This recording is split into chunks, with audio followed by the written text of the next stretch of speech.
Hi అండి. ఇదిగోండి ఇలాగ మనం కుట్టుకున్న తర్వాత ఇట్లా చూడండి, మనకి ఈవెన్గా లేకుండా కొంచెం ఎగుడు దిగుడుగా ఉంటుంది. అలా లేకుండా దీనంతా ఒకే లెవెల్గా ఒక పాదం అంత అంటే కాలించి వదులుకొని ఎగ్జాక్ట్గా ఈ దారాన్ని మొత్తం ఇలాగ మనం దారం లోపల కుట్టుకున్నాక దాని అంతా నీట్గా ఇలా కుట్టుకోవాలి.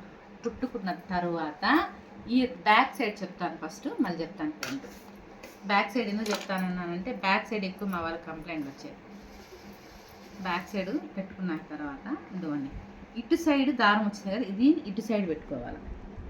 పాదం ఇటు పక్కు అంటే పాదం ఈ పక్కుండా వేసుకున్నాను అంటే ఈ పక్కుండా కుట్టుకోవాలి. ఈ పక్కుండే పాదం వేస్తున్నాను కాబట్టి నేను ఇట్లా కుడుతున్నాను. ఇదిగోండి ఇలాగా ఇంతే, కొంచెం కొంచెంగా కుట్టుకుంటూ ఆపుకుంటూ రావాలి. ఎందుకంటే రౌండ్ పాయింట్ కదా, కొంచెం గోడొచ్చినట్టు వచ్చేస్తుంది. అందువల్ల ఏం రేష్మ అర్థమవుతుందా? పండు నెక్స్ట్ నువ్వు ఇదే కుట్టి చూపించాల్సింది నాకు, ఏమైనా డౌట్ ఉంటాడు.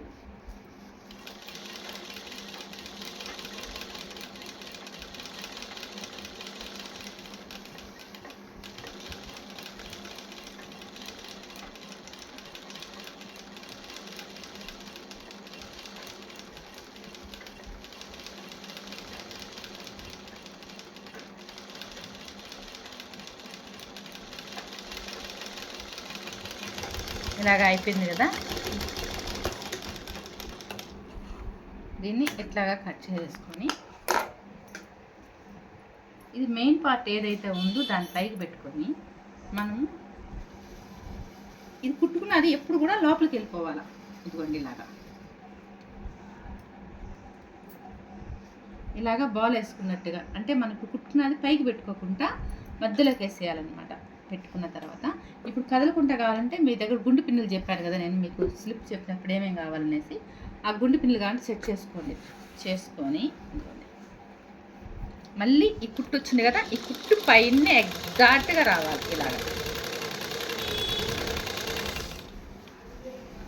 ఇలాగా ఎగ్జాక్ట్గా రావాలి. ఎక్కడ అంటే నేనేం చెప్తున్నాను అంటే ఇదండి, ఈ పక్క ఏ లెవెల్ వస్తుందో ఇక్కడ కూడా అదే లెవెల్ అవ్వాలి. ఇది పైకి వచ్చినది కింద పెట్టి ఇది కింద పెట్టి పైకి పెట్టినామంటే రౌండ్ ఇలా తిరిగిపోవడం లేదంటే అలా తిరిగిపోవడం జరుగుతుంది. రౌండ్గా ఉండాలంటే మనం పైన షోల్డర్ దగ్గర ఎట్లాగైతే పెడతామో అలాగే కుట్టుకుంటేనే రౌండ్గా వస్తుంది.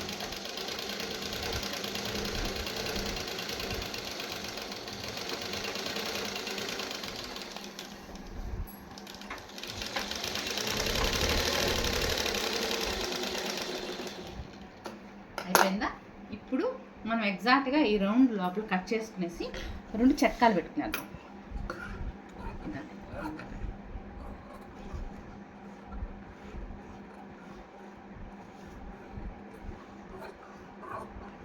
కటింగ్ అయిపోయిందిగా. ఇప్పుడు ఏం చేయాలంటే ఈ మూలల తాకాలు, ఎందుకంటే రౌండ్ పాయింట్ కదా, తిరగకుండా కొంచెం ముడతొచ్చినట్లు రాకుండా ఉండడం కోసం 4 టాకాలు వేసుకున్నాం. వేసుకొని ఇప్పుడు అనకుట్టు రావాలి. అనకుట్టు కూడా ఈ పక్క, అంటే ఈ పక్క పాదం లేకుండా గ్యాప్ వచ్చింది కదా, అలాగే సేమ్ అనకుట్టు ఈ పక్క వచ్చేయాలన్నమాట.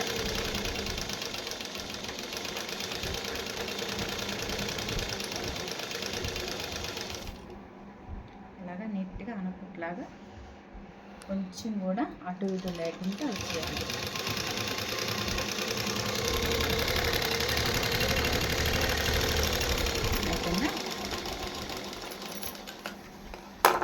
తర్వాత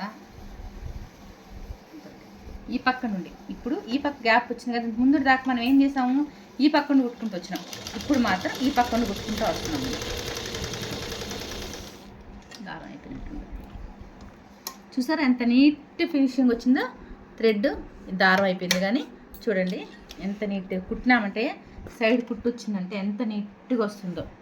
ఎడ్జ్గా కుట్టు మనం కుట్టు వేసుకోకుండా కానీ కుడితే ఈ నీట్గా ఈ థ్రెడ్ మాత్రమే రాదు, లోపల బయట ఒకే ఫినిషింగ్ ఉంటుంది, లోపలికి వెళ్ళిపోతుంది. చూడడానికి కూడా ఎంత లుక్ ఉందో చూడండి. అంతే.